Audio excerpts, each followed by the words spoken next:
Let's get where we can go. This is weird.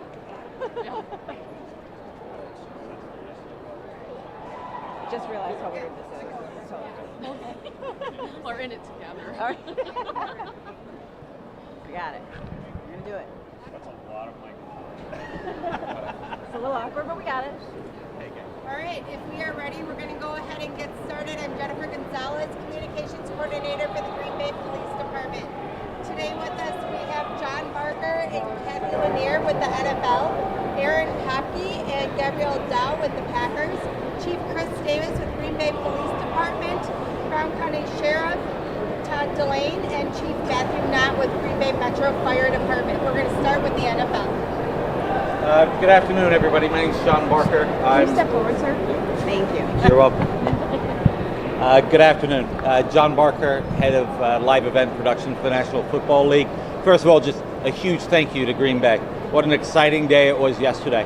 And we made some history. This entire town turned out, and we saw that in mass last night. It was a fantastic way to kick off the draft, and we could not be happier with the way last night went. But today we're focused on today. We got some good football weather in the air today, but a lot of exciting things happening on that stage today. 32 legends coming out to make picks. Your University of Wisconsin alumni with us to make picks. Joe Thomas, Hall of Famer, University of Wisconsin alumni here to host the show today. So a lot going on. Generation Z, your house band here from Wisconsin again, taking the stage. And then tonight, for the first time ever in Green Bay, 1,000 drones will take to the air, and a display of not only just the draft, but a tribute to the Green Bay Packers. Really excited to bring all that programming to you today, but also more excited to have rounds 2, round 3, make dreams come true for these young men who have worked so hard to make it to Green Bay and then ultimately make it to the National Football League. Again, cannot thank Green Bay enough. Roger said it last night. People thought maybe it was too small. You turned out in mass. We could not be happier. Congratulations, Green Bay. You've done a heck of a job hosting this draft. 2 more days to go. Couldn't be happier. I'm going to step back. I'm going to turn it over to Chief Lanier, who's our head of NFL security and who runs our security programs for us. Chief? Thank you, John. I first want to echo John Barker. I'm the Chief Security Officer for the NFL, and I can't tell you how easy my job is in Green Bay. The fans here are absolutely the most pleasant, enjoyable, and excited fans that I've had the pleasure to work with and over the last several drafts. So they really did turn out yesterday. I think the weather, just watching this morning's ingress coming in, the weather's not going to be a deterrent here. Rain, sleet, snow, or shine, we are going to have a good turnout here. And that's what we want. We had a fun, safe event yesterday. We had really record number of crowds coming in this venue. I think a lot of people questioned whether Green Bay would get this turnout, but we did get it yesterday. So during the course of the evening last night, we work with our public safety partners, our police officers, sheriffs, the firefighters. We're watching a lot of different things as the crowds come in. And we did have a point last night where we had a slight pause in entry into the theater area in particular because we were looking at really heavy crowds moving into the theater area. The great thing is that we were able to move those fans into the historic Lambeau Field Bowl to watch the draft, continue to watch the draft there, seated in the bowl, and what a great place to be to watch the draft. We reopened the gates after about 45 minutes to an hour, and we were able to get the rest of the fans in, and they were all in when it was time for the Green Bay pick. So we're really happy with the way things went yesterday. We expect the same crowds again today and again on Saturday. So please come in early. As early as you can, especially if you want to be in that theater area. Once that theater area starts to fill, we'll move people into that bowl. You still can watch the draft from the historic Lambeau Field, but we want to make sure that everybody that wants to get in that theater area gets in. So please come early, get yourself a spot down in that theater area, and enjoy yourselves and have a great time. Thanks.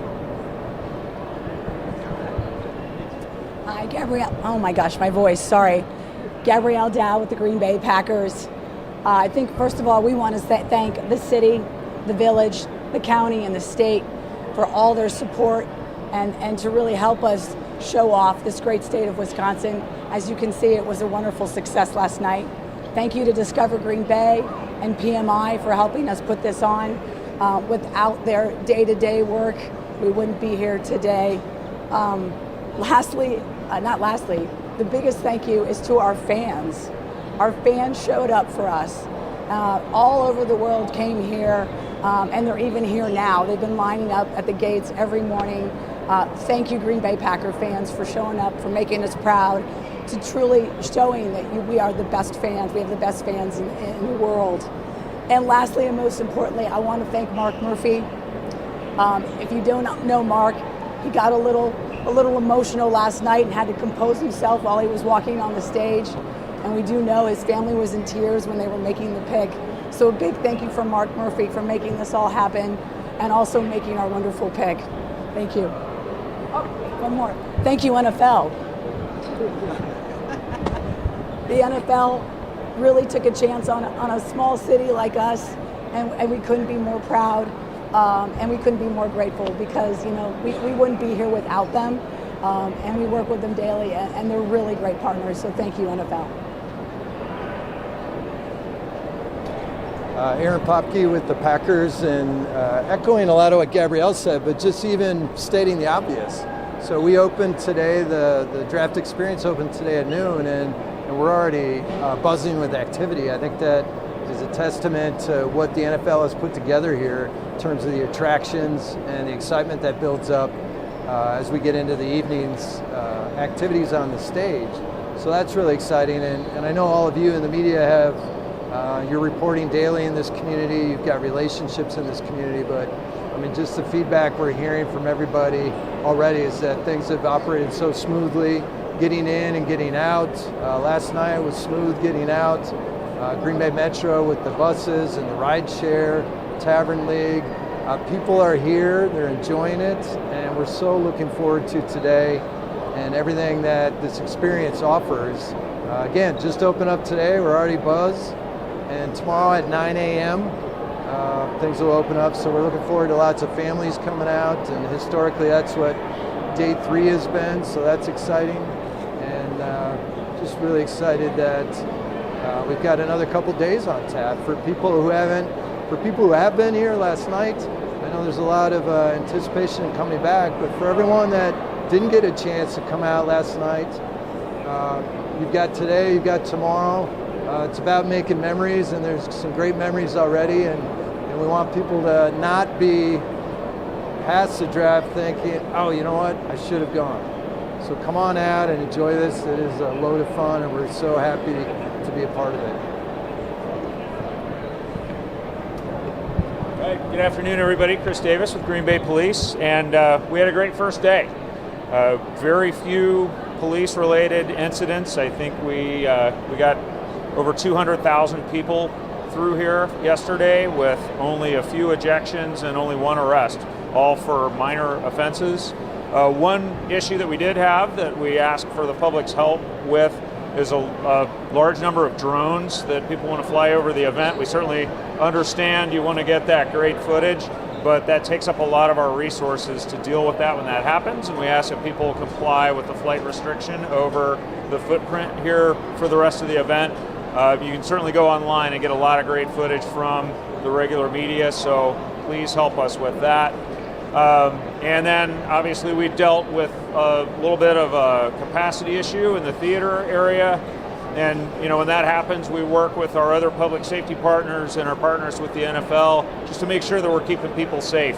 And we have a good plan in place for overflow seating if it comes to that, but it came together really well. And you know, I really want to thank our community here in Green Bay. We're a small community, but we come together to do great things, and we did that yesterday. We're going to do that again today, and work with all of our partners to make it happen. So thanks again, and I'll turn it over to our sheriff. Well, good afternoon. Todd Delane, I'm the Brown County Sheriff, and I think earlier in the week I said public safety is ready for this event. Let's get it on. And what a wonderful, absolutely wonderful day yesterday. It's what we anticipated, and the gates are open. Expect a lot more fun. I'm encouraging everyone to come on down again today. Bring your family, bring your friends. If not today, tomorrow. don't let this opportunity slip away. Again, public safety, all of our partners here with the Green Bay Police Department, Ashwaubenon Public Safety, Green Bay Metro Fire Department, the state of Wisconsin, our federal partners, absolutely the National Football League and the Green Bay Packers, all of the work that has went into this. Again, we are absolutely prepared and ready for this event, and we encourage everyone to come on down. I want to thank the fans for their patience. I know getting in and out of this area can always be challenging, and they were wonderful. Special thanks to the Green Bay Metro bus line for moving people in and out. And how about the Brown County Tavern League for all the shuttles? After this event, here in Brown County, we didn't have any significant events related to drunk driving or anything else because of all of the efforts of those in our community to keep us all safe. So what a wonderful first day. Again, thank you to all of our partners in public safety, the National Football League, for everything they do, putting everything in place to have a safe event. Again, I encourage everyone in Wisconsin to come on out, enjoy the event, especially if you can't make it today, come out tomorrow. Bring the kids, you have to see it. So thanks, enjoy, and with that, I'm going to turn it over to Chief Knott. Good afternoon, everybody. Again, my name is Matthew Knott, the Fire Chief of the Green Bay Metro Fire Department. Okay, just to reiterate what everybody said, this was an absolute fantastic day yesterday. Let's have an even better day today. It was a day without challenges, right? We had many things that we dealt with and were able to respond effectively. We had a total of 8 transports for EMS-related calls, and then over 30 incidents that we responded to for other medical emergencies. In addition to that, our personnel were really tasked with being ambassadors of this great area that we're in. So we had almost 300 contacts, and that was provide just basic first aid or other calls, just helping people with wayfinding or whatever it may be. So, just a big shout out to our personnel and all the great work that they did yesterday and continue to do so. We're really proud of the partnerships and the collaboration we have with the NFL and the Packers and all of our state, local, and federal partners to make this an effective event. So thanks again, and we look to see everybody today again, and look forward to doing just more fantastic work. So thank you. All right, we are going to open it up to questions. If media could please state who your question is for. If it's for the NFL, the NFL, the Packers, Green Bay Police, Brown County Sheriff's Office, or Green Bay Metro Fire. Thank you. Question for the NFL. Can you guys explain how you measure attendance? We heard from a lot of fans that they didn't have their QR codes. They're like, how do they actually know the attendance? Yeah, it's a great question. There's a couple of ways of doing it. First, you can do mapping, understand what your footprint is. You can do it by square footage. But what we do is we employ camera systems at all of our entry gates. They will count as people come through the entry gates, and that's the most accurate way you can do it. We've moved a long way away from hand clickers and people standing there, and now use technology to help us do it. The One Pass also helps us, and we can match those numbers against our entry, but it's really the counting through the gates is the best way to count the attendance numbers. How do you know that there isn't, you don't count someone twice or 3 times? It's tricky to do, but I mean, there's not often that people are leaving the site and then coming back to the site at the same time. What you see at the draft is typically people come, their dwell time is 2-3 hours maybe, and then they'll leave, and then the next wave will come in. The people that stay the longest are the ones that have come early, and they get right in front of that stage, and then they just wait the entire day. But the experience part is the one that churns and turns and turns over again, and that's how you get to that number.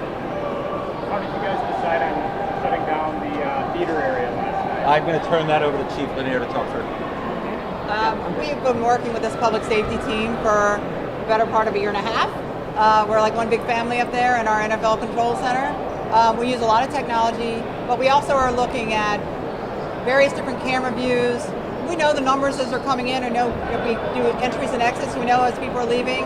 But the number one thing here is safety, and we know that there's excitement building around the certain times of the draft and around the theater. So we're watching that density as it builds up around that draft stage.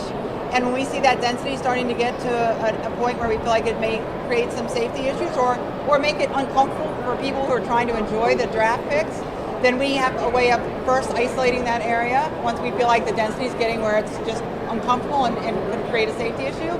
And then once we make that decision, if we have to close the overall gates, it usually is a very temporary closure, and then we are able to open up and let people in. As John said, we have a constant turnover of people, so as we're counting egress and watching ingress, we know that when we can reopen those gates and let people in. But it really is all about safety.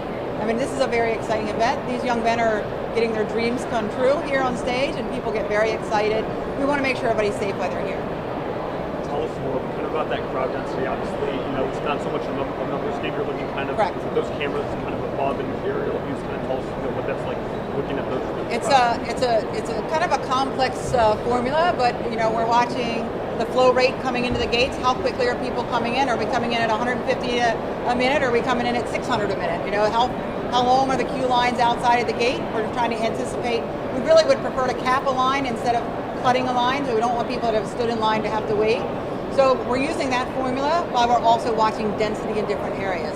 If we can isolate a dense area, which we did first last night, we will isolate that area, but and keep the gates open. But if we start to see that flow rate is getting significant and we're not having the same flow rate out, we're going to cap those lines and hold the crowd for a pause, and then we'll let them back in.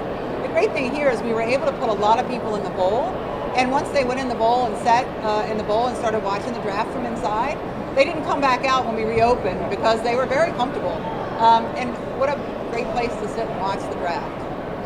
Is there a new projection of numbers? I mean, they thought total 250,000 over 3 days. We had over 200,000 yesterday. Is there a new total that the NFL thinks is going to be here? I am not good at predicting, but I am going to say, I'm going to go out on a limb here today and say, I think we're going to see historic numbers for this venue over the next 2 days. I think we're going to have a record Saturday. We've got great entertainment coming up on Saturday. So I think we're going to see the same high volume over the next 2 days. And we're prepared to work through it. A record for the draft or a record for Green Bay? Certainly for Green Bay. We've had some larger venues before, but I think for Green Bay, this is definitely going to be a record. What are you measuring that against? We've never had a draft before. No, but look at this footprint out here around the Lambeau. I think we're going to see a record number of people coming through Lambeau Field over the next few days. It's a good crowd.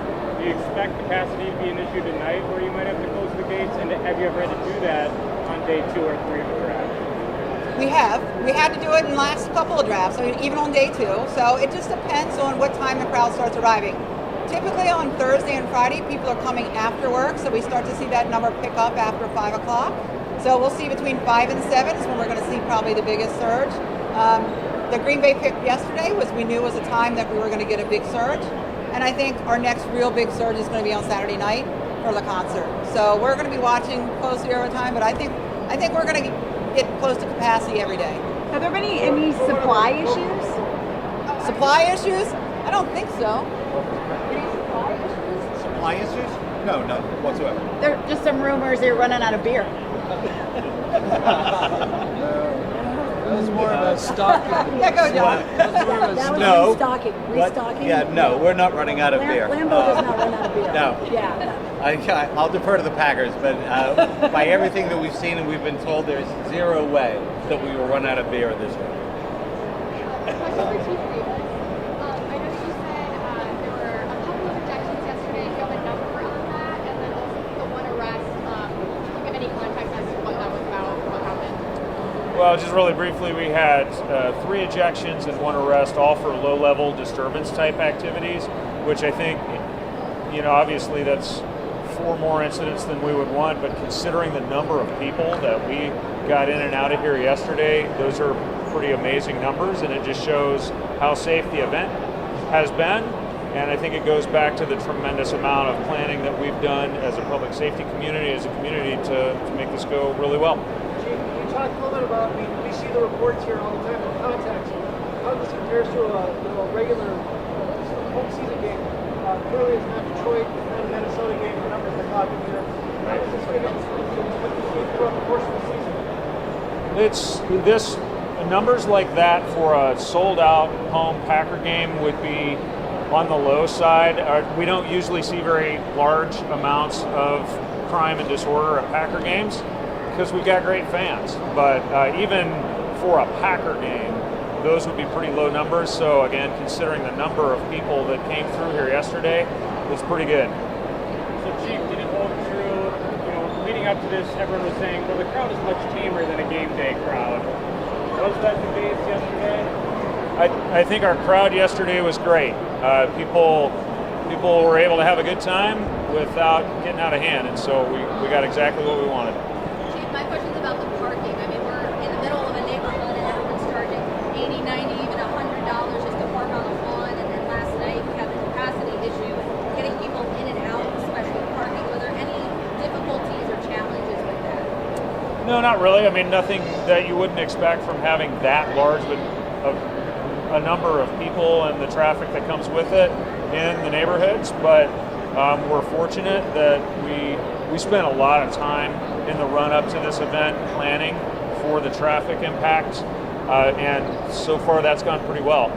And were any of the neighbors like impacted based on like noise complaints or anything like that, or they knew this was going to happen? I think if you live in the neighborhood of Lambeau, you're used to big events and what that brings with it. Anything else? Chief, not. I know you said that there were a couple of EMS calls. Is there anything that you want to advise fans of? Like, were there any common themes throughout those rescue calls that fans should be aware of, things to keep in mind, safety tips? Sure. No, I appreciate that question. So, when it comes, again, 8 incidents like that are pretty good for that, for a crowd of this size, right? This magnitude. But really, we look at prevention. So, we have a variety of medical aid stations throughout that are staffed with our paramedics or physicians or physical therapists. So we have a wide spectrum of services that we can provide here right on our campus, and we're really proud of that. We're working closely with many agencies to make that happen. So a lot of those we're able to treat on site and not transport, which makes it much more enjoyable experience for everybody. But a common theme that we did see was just understand there's a lot of walking. This is a large venue, a lot of space, a lot of things to do and see. So just be prepared for that. And I think that's one of the biggest themes that we saw was just people that were having difficulty with mobility and the challenges that may pose on this large footprint. So, big footprint that we're really proud of, all the things we have to offer, but that was probably our largest challenge. So thank you. All right, one more question and then we're done. Chief, I was going to ask any injuries on the NFL experience that's been more active areas? Yeah, and that's something, there's been kind of all over, but that's been really one of our few areas. But, there we have physical therapists. We talk about, some of the population, if they're moving and a lot of that mobility would cause some challenges. But we have that as a proactive approach. Our people are out preventing injuries, so if we see something unsafe, we're saying something and making sure that they're changing and modifying that behavior. So, again, our people are out preventing injuries, but also responding to emergencies that they should happen. All right, that's going to be all for questions. We thank you guys for coming. And if you're going to come down to this event, we encourage that you download the One Pass. Thank you. Thank you.